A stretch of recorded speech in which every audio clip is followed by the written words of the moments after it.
Okay, before we get started, why don't we take 5 minutes and 56 seconds to be exact and watch. Do you want to watch the whole thing, Erin?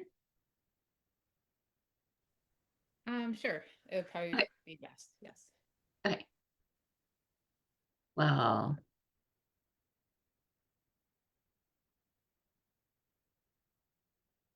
Actually, before you press play, since just I'm having a hard to time pressing play. in this convenient pause while you figure out how to press play, I just want to say that we had the opportunity to travel to Florida back in January. Justin, Nicole Hartung, who's here, and or actually, Nicole, you didn't travel to Florida, but you met us via Zoom there. And Jennifer White, who I don't believe is here, but might join us later. She just brand new started at a brand new school, so she's a little swamped. But we got to all travel to Florida in January, and that's where we recorded this documentary with the Empowered group there. And we're just very excited to, have done this documentary. It's on a very important topic, and we're super excited to talk about the future of world language education tonight. So That was perfect. And I have it up and ready to go. I will try the share screen again.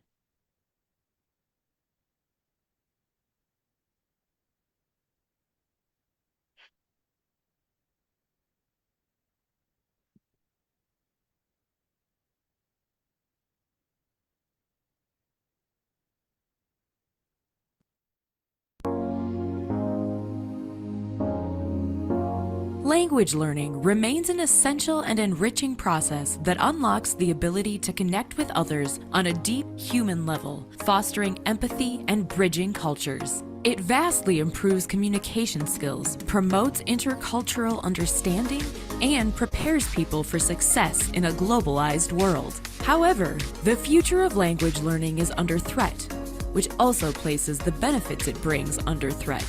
Some of the common challenges facing the future of language learning include the decline in support of language programs at the high school and college level, the weakening or even removal of language requirements for high school students is really working against motivating students to pursue language education at the college level. And we see this when colleges now don't often require language education to fulfill degree requirements. To compound this problem is the use of translation technology. Translation technology like Google Translate make it very easy for students to just get the language translated immediately instead of learning it themselves. When we depend too much on technology, we lose this human touch. They lose the opportunity to develop their interpersonal communication skills. They also are not going to get as deep of an understanding of the culture. We lose the ability to learn mannerisms, learn the voice inflections, idioms that come out of a language, accents. Language learning, when done right, fosters interpersonal communication skills. It promotes cultural understanding and absolutely builds empathy and produces joy in students. By creatively combining carefully designed technology and real human communication, experts believe that we can create a robust, forward-thinking approach to language learning that prepares learners to thrive both in their own communities and throughout an interconnected world. To foster renewed interest in language learning, ironically, we want to focus not so much on the language itself, but on actual real-world things.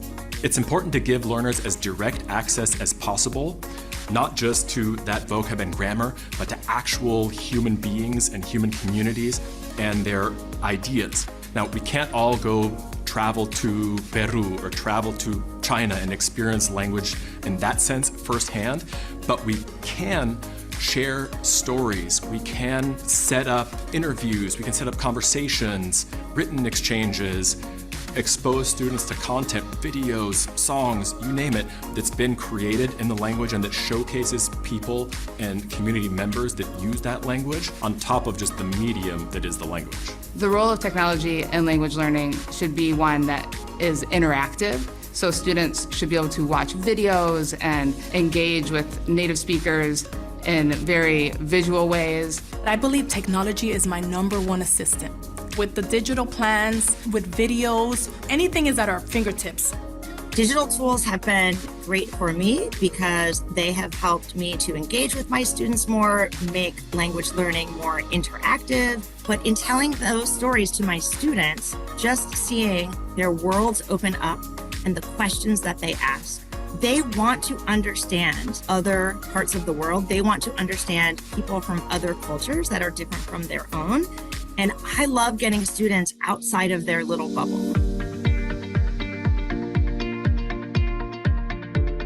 Driven by the belief that the voices of real language users and community members should be made more accessible and comprehensible, WLWS Digital is shaping the future of language learning through their digital-first curriculum that makes people and their experiences the center of the process. WLWS Digital is an online language curriculum for Spanish, French, German, Italian, and ESL. WLWS Digital is a collection of content and experiences that help learners actually see and enjoy a careful sequence of compelling content in the target language and then experiences of using the language in real-life type settings. There's culture infused in all of our materials, and so it's preparing them to actually have that conversation in real life with a native speaker. We're contributing to that future of a world where more people know each other's languages by bringing languages and people to the learner. WLWS has provided a lot of stories that help my students to increase their empathy, their communication skills. It's really incredible. I feel WLWS has allowed me to become a better teacher because of all the different facets that are offered. We provide webinars and training. We'll sit with a teacher and walk them through how to use the platform and make sure that they're equipped with the knowledge that they need to successfully use the curriculum with their students. As a language educator, I highly recommend WLWS Digital as a path to language learning.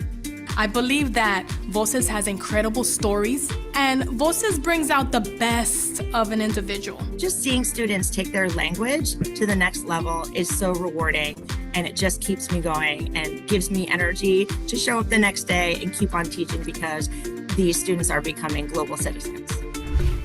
WLWS Digital. Inspire the learners in your life toward real language proficiency and cultural connection today by visiting WLWSdigital.com.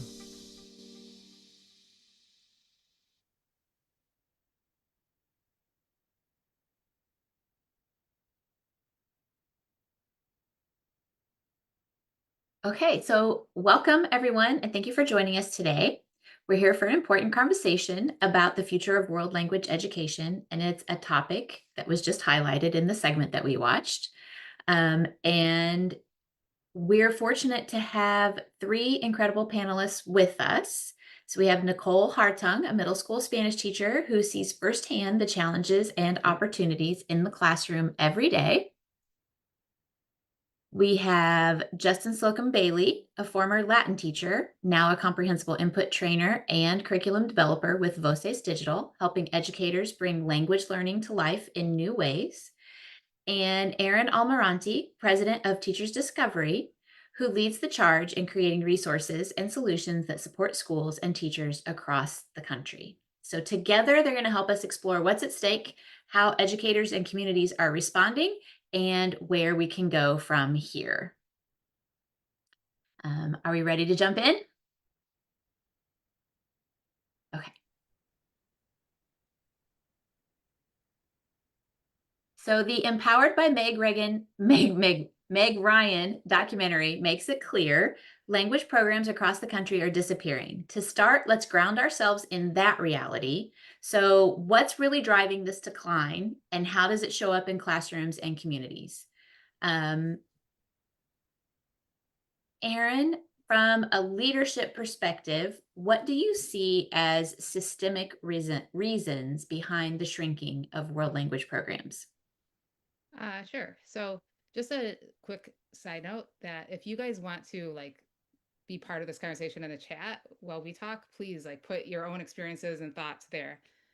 But to answer your question, JJ, so there's plenty of factors, but a few that come to mind.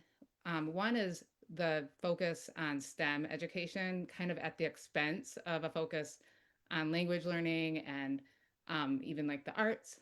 So there's just like this push that STEM education is going to make them career ready and get them ahead, et cetera. And when it comes to electives and maybe like when they talk to their counselors, I think students are more and more pushed toward the STEM classes versus others like language learning. There's also a lot of movement of funding. So like funding is being moved away from language learning programs at the college, high school, and like other levels, and being put toward other things or eliminated. And kind of along with that, requirements are diminishing in many cases or being broadened to include like STEM classes as well as language classes to achieve a requirement to graduate from high school. Um, and yeah, so those are just three that come to mind. Oh, and then the other one, I knew there was a fourth, is that there are lots of schools that are offering online versions of like a language class, and they're just not going to be as immersive and interesting and joyful as an in-person language class. And I think it becomes kind of like a checkbox, like a student like takes Spanish 1 with an online program and like checks it off and is done and doesn't continue because that experience will not be like one that is fulfilling or motivating. So Yeah. Well, Nicole, as a classroom teacher, how have you seen these national trends reflected in your school or district? Yes, I think that what Erin said about the checkbox, right? Thinking like a course or even just a grammar concept is a checkbox and you check it off and you move on is part of our mindset that needs to shift back to what acquiring a language actually is, right? And that is connecting with other people. And so you miss that, right? So if you go back to the pandemic, of course, we had some online courses right by default, but now if you have the ability to be in person, that's where you should be if you're learning a language, right? So I have seen the impact of these trends both as a parent and as a teacher. And so I saw for my student who is now a freshman in college, hooray, but he had one year where he could not take Spanish. His junior year, he could not take Spanish because it did not fit in his schedule, right, at his school. And so that was difficult. And of course, I gave him a few things from Voces to do. And he came back in and his teacher said, Nicole, it's like he never left Spanish. So kudos to Voces. But as a teacher, absolutely, what happens is with the lack of requirements for language learning and language study, if you have a lack of or minimal language requirements, what's going to happen, right? Well, the natural consequence is lack of choice for students equals lack of motivation, right? And I think the video talks a little bit about that motivation piece. If we are not giving students a choice, what are we here for? They need a choice. They need to be able to choose. Hey, I'm leaning toward Italian because maybe I want to work for an Italian company or whatever the case may be. Or I want to take German for this reason. Or maybe I have a family connection there, whatever the reason. There are so many good reasons to take different languages. The other thing is the video talks about budget and funding, right? We were talking about budget and funding. And so looking at our numbers in classes and our teachers standing up to the administrators and saying, and trying anyway, to say, look, I know there's only 6 people. There's only 6 students in this class. We can still have this class. There are only 3 people in this class, but we should still offer that class because the students chose that language. And maybe they chose that language in addition to another language. Maybe they want to take 2 languages. Have we thought about that, right? Are our schools allowing students to double up? I just met a student today who told me she is doubling up on a language or languages, French and Mandarin. I was like, yay, you're doubling up. Nice job. But she wanted to do that. So how do we say to students, no, right? You cannot continue to learn and acquire languages. You cannot connect with the world. I mean, that's what we're telling them, right? You cannot connect with the world. You cannot look for that job that you really want to look for. So I've definitely seen the impact. And my school is really big on choice and we're trying, but we're fighting for those smaller classes so that students can continue to have their choice. Well, Justin, so what do you think? The documentary highlights the human cost of program loss, and the next theme is going to address this on the student side. But what is the human cost to teachers and schools? Yeah, well, it's almost like what isn't the cost? And here we are, a bunch of teachers, is an element of preaching to the choir here on what teachers lose when language programs get cut or reduced. But as I was reflecting on this, it sort of hit me even harder as I was listing out some of these things in the run up to this meeting. The start with the most crude, when programs are cut, teachers lose their jobs, which sometimes means, well, it means not just losing your livelihood, but a lot of times it means losing your community. Like-minded people, or people who can identify with the things that you think about or deal with. So that's big. Sometimes the teacher in question doesn't lose their job, but their colleague does. And so they lose a collaborator, they lose a partner. Sometimes that results in more work, teaching more different preps or more sections. But on maybe a bit of a deeper level, many of us are language teachers because we see it as a deep and rich calling as a way of bringing people and languages together. And I know for me, and I think for many people here, being a language teacher is the most natural thing and the most natural way to use my gifts and my skills to make the world a better place. And so then we got to find, well, how else am I going to use these skills, or where else am I going to apply those? It's a huge loss. And of course, we lose kind of an age-old role in society. Teachers have been, language teaching has been a thing for about as long as we know. JJ mentioned I'm a Latin teacher. We have ancient Roman and ancient Greek language learning syllabi and documents for doing that, dialogues and things like that. It's always been a thing, and it's generally, for most of history, been a revered and valued thing. So those are just some of the things that teachers lose. Schools themselves, they lose good people when programs, it was people who are really good to have on campus and really good to have around students, when language teachers are no longer there or are reduced. When language courses are cut, schools lose one of the places and systems that by which students are most able to grow their ability to communicate and to develop some of the most key central human skills, and also interdisciplinary skills, because language classes are one of the most interdisciplinary places. So that's been gone from campus, basically. On a more mercenary level, schools lose a way to stand out because of, they lose the ability to say, we have this rich set of offerings, and they lose a chance to help their students stand out when they go out there, when they're applying to college or whatever. So I could go on and on, as you can imagine, we all could. But the costs are high, even when we're not just looking at the actual people who are no longer getting to learn the languages, which is the students. Right, right. Let's pose a question to the audience. If anyone wants to participate, what is the human cost to your community, or to the overall society? Like what kind of observations can you make? You mean when fewer people are losing are learning languages, JJ? Yes. Yeah. Thank you.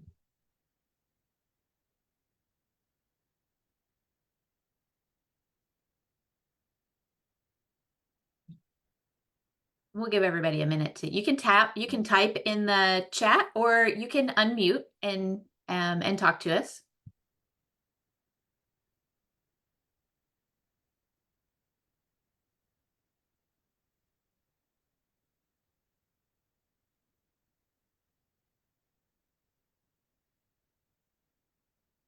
Well, I guess it's an open door to the rest of the world. This is something really important to know, that there's more than what's happening here. And it's, as you were mentioning, everything that you said before, that's absolutely true. So it's really important to remain human and to realize that there is more out there, that there's other languages, other people, and it's something that can make us grow and especially remain human. I think this is very important. Yeah, and Stacy says, as a French teacher in Louisiana, we also lose a chance to preserve our heritage when, in particular, French programs are cut. Yeah, yeah. Erin knows a teacher who put on a cultural festival every year at her school. It was something the whole school participated in. So when she and her position was let go, that went with her. Yeah, for sure. So we've talked about systemic forces behind shrinking programs, but the documentary also highlights, we just saw a segment of a larger documentary, by the way. The documentary highlights something deeply personal, students who lose out when opportunities vanish. Let's talk about the human side and what it means for learners when languages are no longer offered. We've done this a little bit, but we're going to go into it just a little more in detail. So, Nicole, what opportunities do your students gain through acquiring Spanish that they would not otherwise? Yes. So this is year 10 in my current school. And of course, I've been at other schools, but year 10 here. And just this past June, I was able to take 21 students to Spain. And it was an educational tour. It was not a, we were tourists, of course, but it was not a touristy tour, right? We were there for the history. We were there for the education. We were there for the language. We were there to connect with each other. We were there to connect with the locals. And for my students to test out their language skills in a target language community. And I just can't even tell you how thrilled I am that we got to go. There is still a buzz in my school about this trip. That said, I know that it's not always about a trip. You can't always scoop up your class and take them to Mexico or wherever, or to France or wherever the case may be. But one of the things that they get to do is they get to take the language outside of the classroom. And as a teacher, that for me, that's one of the most rewarding things, is to see them use their language. And then it's also helpful if they use it without you, even nearby, and then they report back. So I got an email from a student who was not able to go on the Spain trip in June. And I no longer teach her, but I taught her for 3 years. She emailed me, okay, unsolicited over the summer, and told me about how she was using her Spanish language skills over the summer and how she met a guy in her tennis program who's from Madrid. You know what I mean? And I got like a long email with photos of the people that she was talking to in Spanish.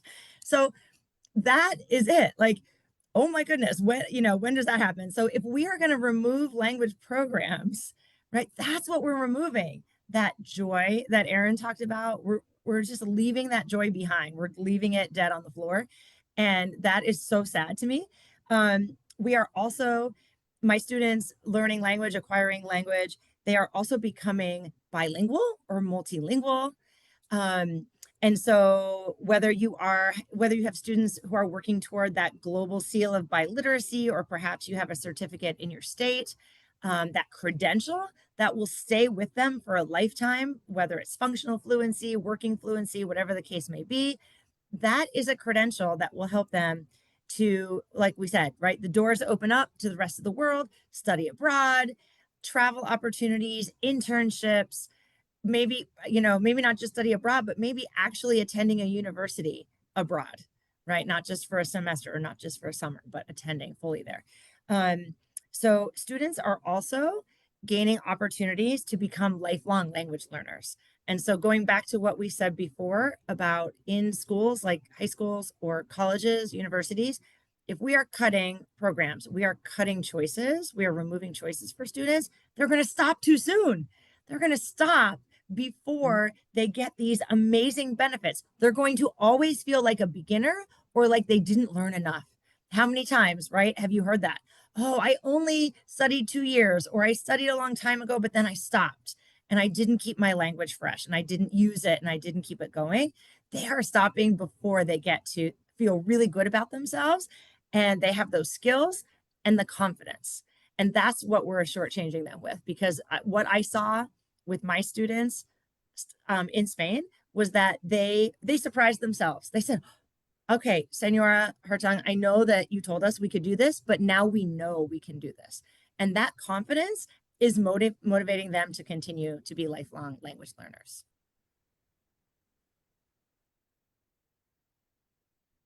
Well, Justin, thinking back to your time as a Latin teacher, what did it mean for students to have access to that program? And what is lost when programs disappear? Ooh, so much. I mean, there's some things that be tempted to focus in and spend time on it because they're kind of the first things that come to mind, like the fact that students had a guaranteed place at least once in their day to connect on a deep human level with each other, and also people from other places and times. It could focus on the solid foundation that students were getting for future study, whether that's other language study or literary study or historical study. The fact that students had a way to set themselves apart from maybe competitors and the college race and all that. But I think you can get some of those things from other things besides language study. There's other ways to set yourself apart. You can connect on a human level with people at lunch. There are some things that are, I think, unique to not just my Latin class, but to a well-done language class. Two things to emphasize. One is when students got, and therefore when programs disappear, students lose entire new lenses for understanding themselves and understanding the entire world, lenses that they wouldn't get any other way. So you can get in your life in general and in an English class, which I was also a English language arts and AP English teacher, in a history class, in a math class, even you can get some other lenses for looking at the world. But in a world language class, some of those lenses you get and the lens of an entire different language, you just can't get on any other way than by spending time learning a language and all the things that come with that. In other words, getting to know different communities, members of different cultures. And related to that, not only are there ways of seeing things that you can't get any other way, there are also ways of enjoying things and things to enjoy that you can't enjoy any other way. There's so many things in my life that I, as someone who learned Spanish as an adult, for example, that I'm able to enjoy because I learned Spanish, both because of the process and because of the people I can now interact with, the media I can consume, you name it, that I simply couldn't have enjoyed. And so I often tell students that when you're learning a language, you're putting a multiplier. Like if you remember old-timey video games, maybe video games still, you can get a multiplier, like all the coins you collect are now worth double or something like that. If you are in the process of adding another language, or you put a multiplier on all the ways that you can enjoy life and all the people that you can enjoy life with. I love that, a multiplier of all the ways to enjoy. Erin, from your conversation with schools, what stories stand out about the personal or community impact of losing language programs? Well, I have a personal story regarding my son, and it's not really losing a program, but just like demonstration of not really valuing a language program. Basically, I live in Michigan, and it's a decently like wealthy community, and the school system is supposedly really good, but there was no language education in elementary school, and none in sixth grade. But finally, at the end of sixth grade, he gets this presentation about the electives for the next year. And in that presentation, there's one slide for a Spanish class. And I'm like, oh, cool, Spanish class. Like you get to learn a language. And we get to that slide, and it's like, it was saying how like there's a lot of homework, and you better know that there's going to be always homework at night. Um, and if you choose Spanish now, you're committing to it because I forget the reasoning completely, but like they don't offer other languages at that time. So when you get to high school, if you want to do German, you may as well wait for high school. Um, and there was like nothing about culture, nothing about fun and interaction and all the wonderful things that we're talking about tonight. Um, and it was just such a downer. And it was, and if I saw a few comments about kind of like how like counseling needs sometimes, to be reminded to value language learning and the language classes, and, to basically push them in a positive way, in a way that students will say yes to. So, you know, that's just one example, a very personal one. And I will say he decided to wait, and because he wants to learn German, and because the competition with the other electives was such that it just made it hard to commit for the whole year. And I mean, it was just, eh. But I'm curious if other people have stories that they want to share of, you know, maybe um, like, what was the question?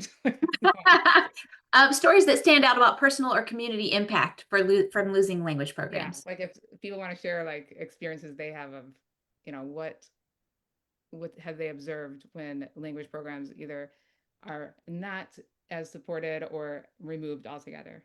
Right. Nicole says, through languages, we connect, serve, and respect others. Yeah.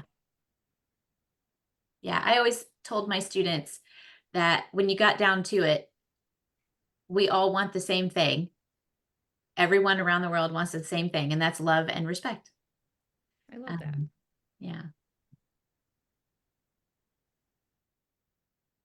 So we'll give a moment for anyone who wants to type in the chat. And pancakes, Justin said. Right, panqueques. We need panqueques. So anyone that wants to can please feel free to unmute or type in the chat. Otherwise, I'm gonna head on to the next theme, which is responding to the challenge. So hearing these stories is powerful and a reminder of what's at stake. But the film also showed us moments of hope where schools and communities are finding creative ways to push back. Let's talk about solutions now. How educators and programs are adapting to keep world language learning alive. So, Justin, how does shifting to a digital-first, story-driven instruction help keep students engaged even when programs are under threat? The first thing I'd maybe emphasize is, even though we use the term digital first in the sense of we can create content that works online and can be accessible different places as the kind of primary mode of reaching people, as opposed to necessarily always doing stuff in print. Even a digital first program needs to actually be a people first program, a humans first program, communities first program. And so I actually think that the number one thing in whatever medium you're going to use is have the content that you teach and the types of interactions that you train students to do, or that are part of the class, be the kinds of things that real humans do, real types of conversations, engaging with real types of videos, stories, that you name it. I think that's something that more and more people do, more and more teachers do actually do now, as opposed to some of the specific types of textbooks that maybe I and maybe others here grew up with. But something that I love about the combination of digital content and story-based content is that the digital aspect makes it technically accessible in most places. Now, I know there are places without internet, but those places might also be hard to drive truckloads of books to. So having digital content multiplies the reach of well-made content or well-made curriculum, and the story-driven aspect of our curriculum and more teachers' programs takes advantage of something that's ancient and primal in humans, which is enjoying stories and learning through stories. That's something we probably know intuitively, right? If you go to a talk, you can almost guarantee, let's say it's a keynote speech or something like that. Who knows what the main message is going to be? But you can almost guarantee that if stories are told, if the speaker tells a story, those are going to be the times when people are paying attention the most. And not just because they want to know the final ending of the story, but just because there's that human element. And there's also, we don't have to talk about it here, but there's all kinds of brain research too about how the brain operates when in the context of a story. It just boosts the likelihood of a learner connecting with whatever is being presented, whatever is being taught. I've seen that over and over again where I've tried to present just as content, as sort of lecture type content, or reading something about a place or a person or something historical, and had it kind of fall flat, and then gotten another opportunity and done it in a more storified form and seen it work much better. And there's a lot of research supporting the role that stories can play in not just language skills, but building empathy, being able to hold kind of paradoxes or ambiguous things in balance, and actually also being able to learn a lot of kind of real world knowledge, because just because the story is fictional doesn't mean that all the things, doesn't make like trees fictional just because there are trees in the story, right? So you still can learn a ton of real world stuff in that process of stories. So I think it's kind of the biggest bang for your buck if you're going to put content in front of people, or spend a good chunk of class time on something. Having it relate to stories maximizes your chance for success. Yeah, for sure. There's a study that there are multiple studies out there, actually, brain studies that share that there's an actual biochemical connection between the storyteller and the listener. Wow. Yeah. So, Nicole, how has using resources like Voces helped you overcome the day-to-day challenges of time, budget, curriculum gaps? That's a great question. You need a keyword for me to stop talking, okay? Because I have a list of things. So we can use Justin's trees, like say trees, and I'll stop talking, okay? I have used Voces for years, and each year I come back to it, and I'm really excited to use it because there are updates over the summer. I love seeing the updates so much, right? A whole world of difference from using a textbook, right? An old school textbook. So the updates are in there. So I know that the cultural information, which is woven throughout, is going to be up to date and modern cultural information that I'm sharing with my students in the target language, right? And it was a different kind of shift for me to teach that way. And I love it. And I always say, I wish I had started a year sooner. And I will say that I do talk with my students in English, in their first language, about how we learn a language and about the role that stories play, especially my new students coming in. And then we talk about, well, okay, what happened when you were a baby? How did you pick up language? Well, people talk to you, and people probably told you stories or read you stories. So I engage them in just thinking about that learning before we start jumping into the stories in Voces. And so, again, the culture throughout is huge. The stories are set up in a way to set students up for success. And that's one of the things that I love. And I always point back to that as one of the reasons why my students are so successful. I just got an email from an upper school teacher today saying, Nicole, I have one of your students who I know was struggling before, and now they're like a whole new person in my class. I can't believe it. So that's what happens with Voces. And so we start them out with the photos and the vocabulary, and then they get a silly story, right? Typically. And then they get what I call a realistic, realistic fiction, right? Let's say that right. Realistic fiction story. And then we get deeper and we get into the cultural articles, and they get to look at Chichen Itza, or they get to look at Easter Island, or whatever it is. And they get to say, oh, wow. Oh, and would you like to go there? Oh, I don't know about you, but I don't remember that question in my Spanish class when I was in high school. Would you like to go there? Like, no one ever asked me that. no one, I had a great teacher, but he never asked me my opinion. And so my students get to share their opinions. And so they are super engaged in the conversations that we're having, whether it's about a story or it's about a cultural article. So their engagement level is super high. They are set up for success. And one of my favorite things is being able to offer student choice within my Voces unit. And you know this because I shared this in the summer at the workshop, right? Where I have it set up in certain parts, not the whole thing, but certain parts of the unit where I can have two different students working on a similar topic or article, and one is focusing on speaking and one is focusing on reading, or they're reading two, or they're using two different things, but because they have different skills, but guess what? They're both interpretive, right? So they're listening to understand or they're reading to understand. And because I'm looking at their competencies and their skills, they know, okay, right now I want to focus more on my reading. I want to focus more on my listening. So Voces just lays all that out for you as teacher. So I definitely love teaching with it for those reasons. And I actually say to them, which other classes do you get a choice in? And they just look at me and they go like this. Mm-mm. No, I don't get a choice in social studies or history class, right? Or math class. I don't get a choice. So they love Spanish class for that reason.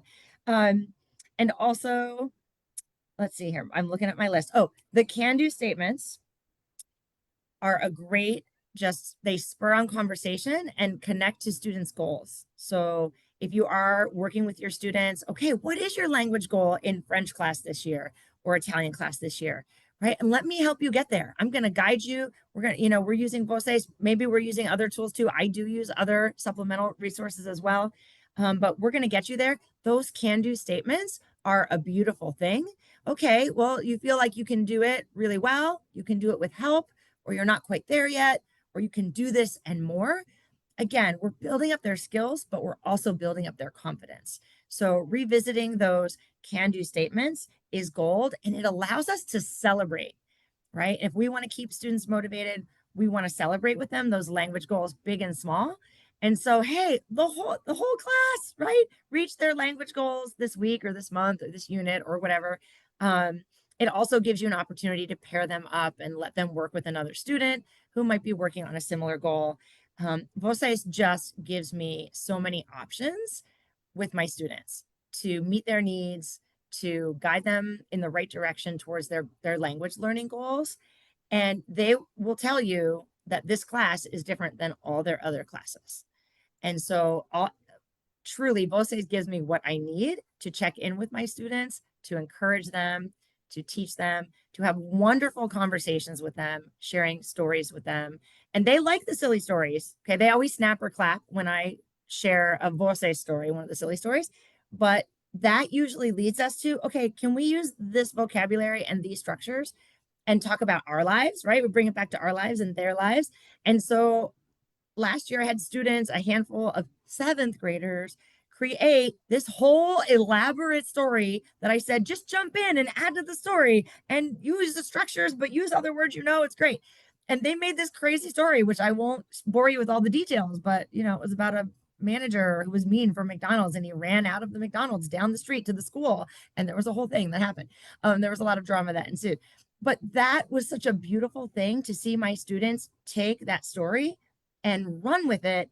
I know that those students will be able to have a conversation with a Spanish speaker about a variety of topics, right? Not just about, right, trees or whatever the case may be. They can have real conversations because we take time in class to talk about them and their lives and what they want to do and where they want to visit someday and what kinds of people they would like to meet someday. So there you are. That's the And list. in the end, that's what you want, right? You want them to be able to communicate in the target language. Yeah, yes. That's great.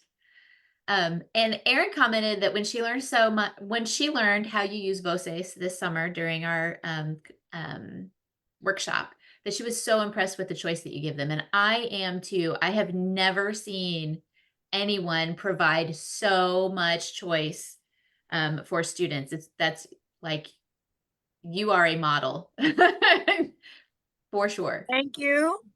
Years. It has taken, years for me to get to this place, but I love this place. And my students love this place. And I had to convince them. Some of them have a new teacher this year who is also, of course, using Voces. So I had to convince them. They're like, is she going to use Voces? Yes, she's going to use Voces. You're going to get a very similar experience with her. So thank you for that encouragement. I appreciate it. So, Erin, how does Voces position itself as part of the solution to the systemic challenges within schools with limited resources or staffing? Sure.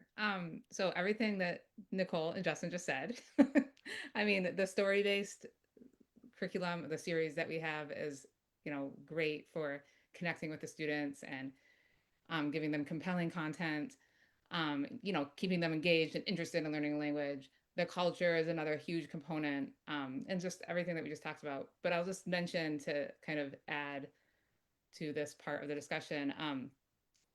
We also, I think, well, one of the wonderful things I love about working for BOCES is that we kind of have this mentality of like, fill up the basket of whoever, like of our customers, and then fill it more. So like, it's just a wonderful thing to be able to like just give more to the teachers and the students. And like one way we did that was when we changed from having a purchasing model where like people had to buy like one title and then like another title, which was kind of like this traditional approach that, once upon a time it made sense. And then we're like, well, it doesn't really make sense anymore. We should just let teachers have all the titles, like break down the walls. And so we did. And now if a teacher like if it's a teacher of one, in a small department, and they teach multiple levels, well, they get access to all those levels. And I just feel like that was like one of the many decisions we made to make BOCES more accessible to teachers and to districts. We also have, not to sound like a commercial, but our pricing model, it's like accessible for teachers to just use at $100, and they can project it, and we provide support for that. So there's like good printing and all these like we think of that as we create the content, and then they can add the students and get that factor as well if they have that funding. But we don't want to leave people out. We don't want to leave students out. So we just make it, accessible for both groups. And so yeah, we're just trying to, get out there and be there, and in places that maybe they don't have as many options. Well, we've heard about strategies happening right now, but the question remains, where do we go from here? If programs are to not only survive but thrive, what vision do we need for the future of language education? So, Erin, how can schools, districts, and partners like BOCES expand equity and access to world language learning in the years ahead?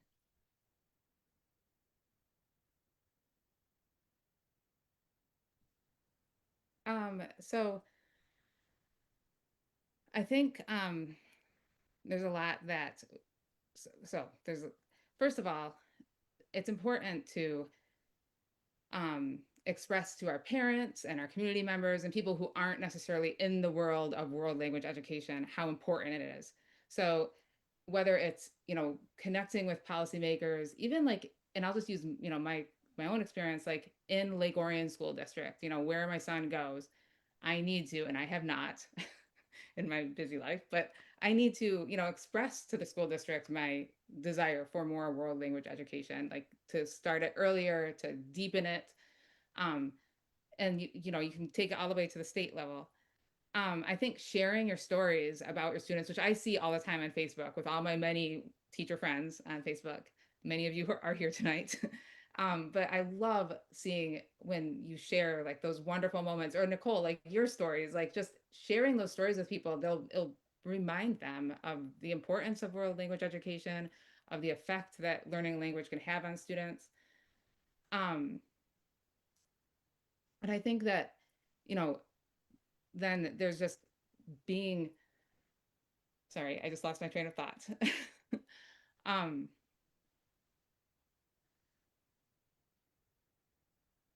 And then, sorry, I totally just lost my train. It's okay. It's all right. It happens to all of us. All of us. Yeah. So I just think if we can express that more and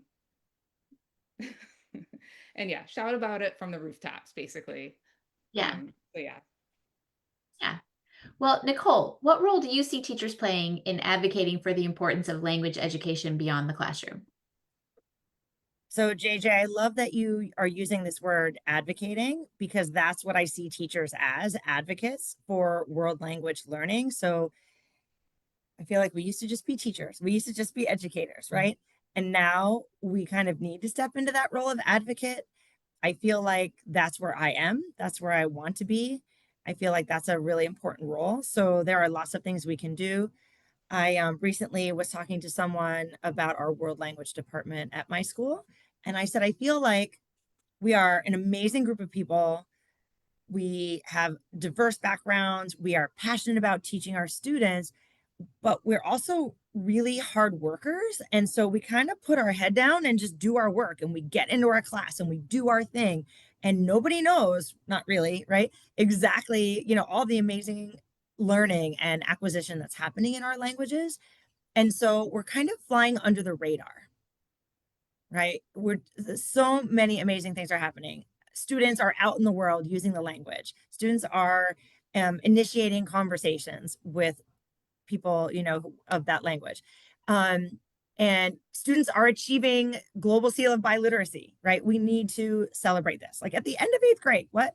And so I see us as being out there a little bit more, celebrating the achievements of our students, but also celebrating the language learning that's happening in our classrooms on a day-to-day basis. Okay, we're not going to make an announcement to the whole school every single day, although sometimes I want to because of the things my students are doing, but I have to contain myself and I have to pick and choose, right? When I'm going to share, when they make up their own story and just go to town and stay in the language for 20 minutes straight. And everybody in the room is contributing to that story. Or they're talking about their hopes and dreams for the future, right? In the target language. So I think we do need to be advocates and we need to fly above the radar instead of flying below the radar, because we need that awareness. We need that visibility if things are going to move in a healthier direction for world language learning. So I feel like no matter what our language is that we teach or languages, we need to find ways to just kind of raise awareness and visibility, and maybe ask our students, like, how would you like to be more visible? How can we share out the amazing things you're doing? I think that may include, don't hate me for saying this, we might need to do an event. Might need to do that. I'm giving credit to my French teacher. He's my buddy and my neighbor, Mr. Carter. He came up with this idea. You can steal it at your school if you want or not. You can come up with your own. He came up with our great race. And so in the middle school, we have 3 languages, Mandarin, French, and Spanish. And we put all of our 8th graders, right, the end of our middle school year on, the first year we did tricycles. And then we changed it to small balance bikes. So anybody really could ride it, even if they're tall, but it's really challenging. And kind of like, Grand Tour or Tour de France or La Vuelta, which is happening now in Spain, right? And the whole middle school comes, often people from other divisions, other parts of the school come to cheer on their language. And the students prepare cheers in the target language. And it's like friendly competition at its best, surrounded by languages.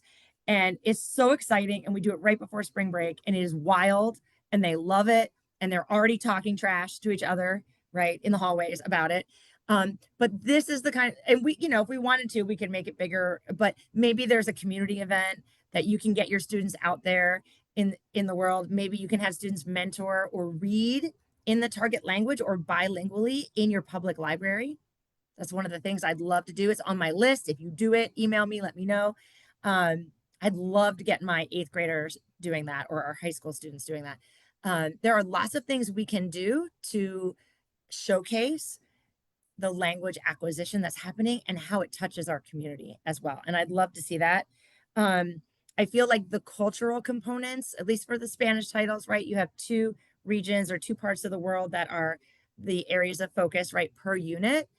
That cultural information found inside there is so valuable that if a teacher was going to take their students somewhere on a trip, or maybe to meet people from that region, you could actually use that unit to train the students to be prepared to go and talk to the people from that area. Like, honestly, this is a brand new idea that just popped into my head. So why not? Like, that cultural information is so rich and so valuable that we need to lift it up and we need to share what our students are doing. So advertise it, right? Share it, put it in newsletters, share it with parents, but also the greater community needs to know, because people forget, right? We start focusing on other things and we forget the amazing things that are happening in our classrooms and hopefully outside of our classrooms. Yeah. So to tag on to that, Justin, what can parents, communities, and policymakers do to support and protect world language programs? Well, quite a bit, but I'll focus on 2 main things that have that have stood out to me when I've seen this in action, including in my own community. The first is, just like in a lot of areas in life, ideally you want to not wait until there's already a full-blown crisis to do something. And so what are some things, if you're a parent, I'm a parent, I'm at my own kids just started 10th and 8th grade. My stepdaughters just started 6th and 2nd grade respectively. So all in the local public schools. So I'm right here in the middle of it and attending school board meetings and all that. And if you're in a position like that, or you have the opportunity to influence people in those positions, it's a lot of, when you're chatting with other parents, talking about how glad you are that students get to take these language classes. Or how excited you are about a certain activity or a certain project, or maybe even a certain like a grading policy or something like that. Praising the programs also to administrators, to the school board, other people who are involved. I know that sounds that could sound vague, or it could sound just really, really big. But this could be as simple as when you're at a basketball game, sidling up to the principal or something and talking about how great your student's French teacher is, something like that. People, just like in life in general, or in teaching, in our own teaching, classroom management and parenting, right? People don't want to hear that much about the ways they're messing up. But people love being told about what they're doing well. And in the case of talking to administrators and principals, policy people, it's not even a thing. You don't even have to find a thing that they themselves are doing well. You can just talk about a good thing that you know that's happening, whether that's a good outcome that students get from a language program, or just a cool thing that they got to do in the language program. So talk that up. If you want one specific area where I've seen higher chances of success, it seems like, or commonalities in programs that improve well and keep themselves relevant and have the word on the street about them be good. It's two main things. One is wanting the experiences had in the class itself be good, not just the promised outcomes be good.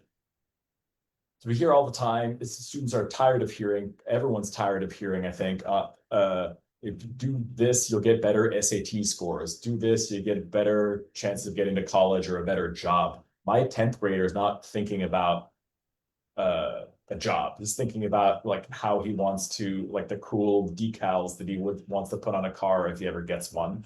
And in class, he basically wants to have a good time. He loves learning, but he probably won't bother unless he's having a good time.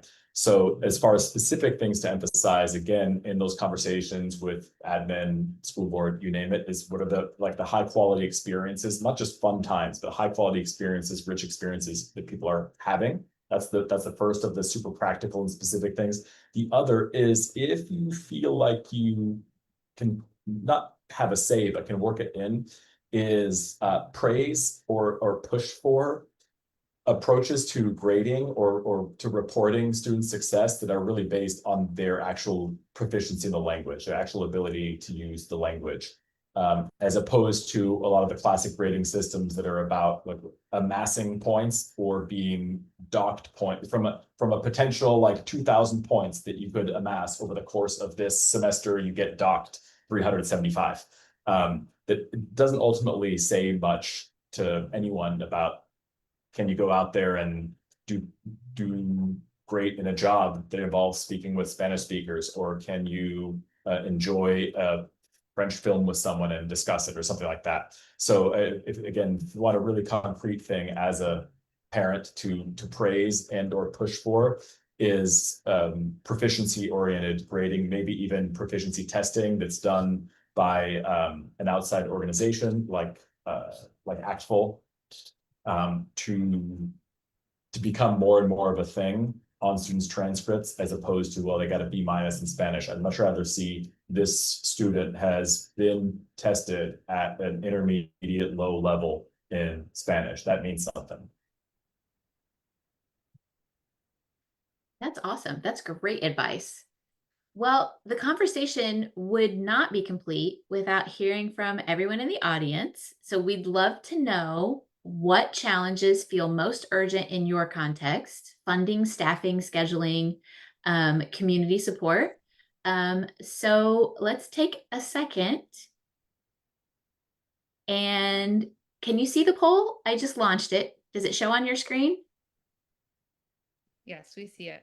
Okay, so what barrier to sustaining language programs feels most urgent in your context? Funding, staffing, scheduling, community support. Ooh, I love watching the bars change as people answer.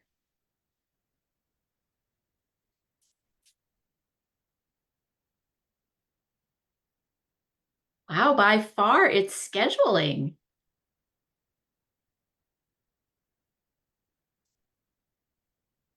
JJ, does it let you like show us, show other participants the results? Or is that only once it's finalized or something, or? I'm gonna have to say that I'm not 100% positive. You all can't see the bars? No. Oh, But when you I think you when as you the end as it, the person who fine. created the poll, you can see them, but there is a way that you can yeah. Maybe when finalize it, something like I that. think when I end the poll, we've got Right. 73% of people who have participated. Um, so I'll give maybe just a couple more seconds here to see if we get a few more participants. Right now, it's showing 40% are saying that scheduling is the issue. So should we do a countdown? 5, 4, Oh, 3, 2, 1. Okay, end the poll. Share results. yeah. So 25% of you said funding, 25% staffing, 40% scheduling, and 10% community support. I'm curious I'm one of the people who put scheduling, and I'm curious for other folks who did. Where I see that a lot is I mean, there's still the same amount of hours in the school day, right? But there's more competition or more given towards whether it's advanced science classes or kind of out there electives or things like that. Is that for other folks who put scheduling? Is it that kind of thing as well?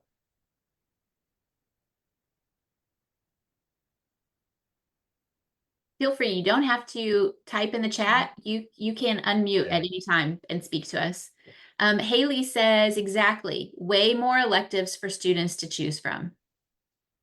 Yeah. And not enough importance.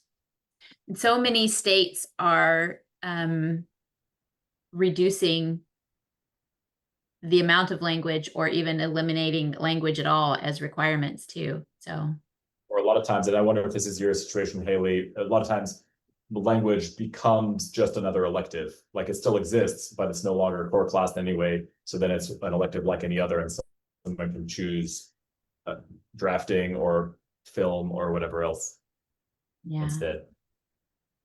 Mm-hmm. Well, to wrap up, let's do a quick fire round with our panelists in just 1 minute each. They'll leave us with a final takeaway for teachers, for programs, and for the future of language education. So I'm going to start with you, Nicole. One change you'd make tomorrow to help teachers. Okay, I would give them permission to aim high, to fly above the radar. And just like I was saying before, right? Get students outside the classroom, even if it's just once a year for each class or each grade level that you teach. Get them out in the community, show them that they can't just, they can do much more than memorize a vocabulary list or whatever. Get them out in the world, show them that they can actually use the language. So I would say aim high, fly above the radar, celebrate what your students are doing in your class and outside of your class. And I am convinced that that's going to help us move things in the right direction. Okay, Justin, one practice every language teacher should try this year.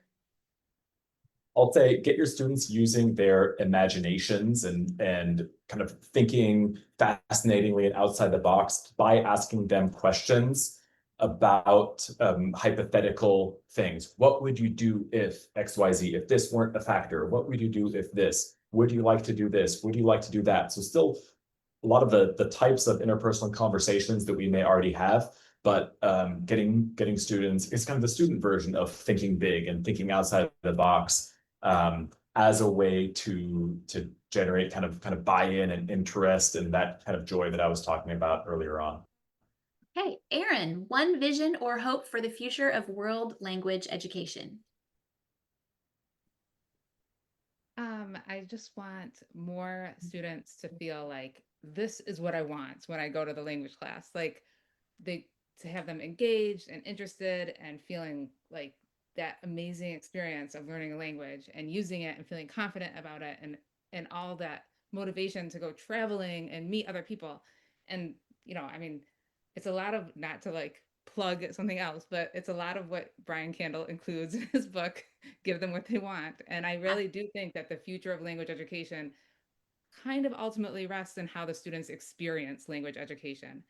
And the more that they can enjoy it and feel amazing about it, that's going to be like the banner, like the sign that says, we need more funding, we need more classes, we need to move it back into the mainstream and not just an elective. So yeah, that's my hope. Wonderful. Well, thank you all for sharing. I have one more slide that I want to show you all, and that is because we are having another important webinar coming up about AI in education. You can scan the QR code. You'll also be receiving emails, and we'll put it out on social media. But we are doing a panel with Eric Richards, Chuck Verhey, and Chris Warshevsky for AI in education. There may be one or two others join us, but this is our panel for right now. So you don't want to miss this webinar on September 17th. And then I will just pause it there for just a second. And I have just a few closing remarks that I'll make.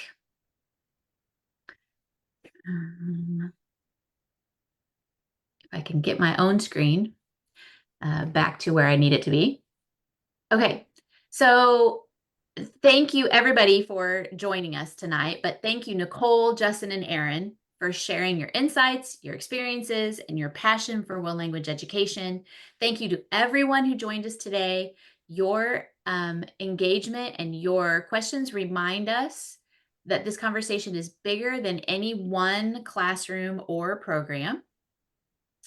The Empowered documentary paints a sobering picture. World language programs are disappearing at an alarming rate.